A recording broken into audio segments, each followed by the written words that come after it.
to go back to the relationship with India now. Yeah. So basically, in 2015, we had massive earthquake in our country. Yeah. April 25, 7.8 Richter scale, very, very like massive earthquake. Yeah. And so like around 10,000 people died nearly in that earthquake. And we were in like very, very bad situation. Lots of infrastructure were like destroyed. And the relief, it was very hard to give relief, send relief to the people who actually needed it because they were in so remote places. And then at the same time, the Nepali government was also basically publishing the first, one of the constitution of our country. And when they published the constitution, or when they stamped on the constitution, some political parties in the southern border area, they protested against it. So India saw that, and then they blocked the border. So they had the blockade against Nepal. So no fuel coming to the Nepal, no any relief that is sent from other countries. Relief was what was needed. Yes, coming from the other countries, no food coming through, no medicines coming through, so nothing coming through. Was it the relief point that annoyed people? It was basically, it was we were hurt at the time because of the earthquake, and then the Modi government decides to basically block the borders. And the reason they gave was there is instability in the southern border area, and then they were the one who were fueling that border by going to those political parties and basically giving them incentives and all those things to do that. And another reason is southern region was not hit that badly by the earthquake as well. So basically, so those were the thing, because of that's the main point, which changed the attitude of Nepali people against Indian government. Wow. Because we always knew that Indian government had influence in Nepali government, in Nepali parliament. They always had the influence because they are our bigger border, and we import lots of stuff from them. We import 10 folds more stuff from them than we export to them. So Nepal is highly, highly dependent on India for everything, basically, for every trade, for finance and everything. We're very highly dependent on them. So they took the advantage of this, and because of this, Nepali, every Nepalese attitude towards Indian politics has been really sour, and I don't really blame them.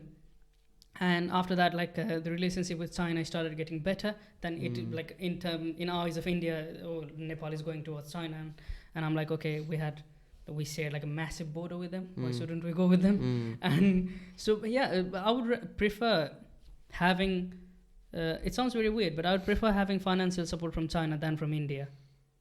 Do you know what? I somehow get what you mean, because I think China has a very it has a bit of a clean face, as in they're doing really bad stuff. Yeah. The government are. Yeah. Domestic things are problems. But the foreign policy, it doesn't seem too bad. It seems fairly transparent. It seems fairly transparent. Yes. If they are making something and if the government can't pay that money in certain years, they do say that, okay, you will have to give this on lease for this many years. So the government does know that they will have to give back on that property or that infrastructure that they built to China in lease for certain years, because it was already said before. The reason I said this is so now in India, so there is this Hindu nationalist government in India, and because of that, in Nepal we have different religion, and when that influence comes to Nepal, where people are trying to incite people emotions, play with people's emotions in order to get the votes and in order to support different people, the majority culture, maybe majority culture, if they start doing that against Hindus and Buddhists and Muslims and all that, we will be destroyed. Our country is already in tatters in terms of economy and in terms of political situation as well. And when that comes to our country, we would be destroyed completely. Do you think that's a threat? I do think that is a threat, because the hint of this came a few years ago when there was one political leader who started talking about the birthplace of Ram and all that. And I was like, yes, we were happy. If you want to do research on those topics, where the God was born and where where it started from, that's good. Do the research on that. But you don't have to say, okay, we are the leader, we are the party that started it. Yeah. Because then, okay, so what about the Gautam Buddha? Who is going to take the responsibility of who proved that Buddha was born in Nepal? It will be another party?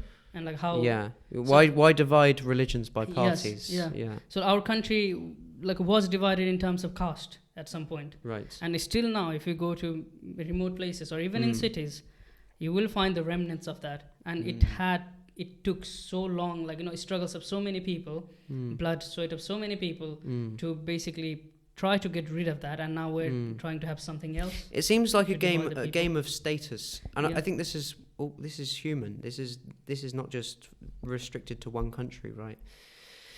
How do humans solve this problem? Why are they so eager to put people in a pyramid? So the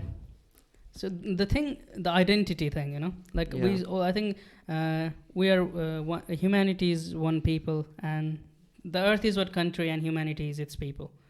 It should be the thing that the earth is one country. Yeah. We're the only animals which are not allowed to cross, like which are not allowed to travel because of the borders and all that. That we're the caged animal because of our passport and how strong our passport is. So it's very weird. It's like a bird can fly across the border and go to another country. Bird is literally free, and we are not. And we think and we claim that we are the the dominant species in this world. Yeah. So that's the relationship with India, to tell you in short form. Right. But we enjoy Indian music. We enjoy Indian movies. Yeah. Food to some extent. Well, we do enjoy Indian food, and we are very friendly with Indian people because. What's the best Indian food? Biryani. I knew you were going to say biryani. I knew you were going to say that. Lamb biryani. I knew it. Biryani. Everyone says biryani. Oh, biryani is Everyone awesome, says biryani. This is like my top bucket list thing that I want to do. If I were to go to India, I want to go to South India, Bangalore, and I want to have biryani in there. I think they do like this dum biryani or something in there. And I want to go to Kashmir and have they do like this waiting food that they make in Kashmir is like very lavish and very nice. So I want to try that as well.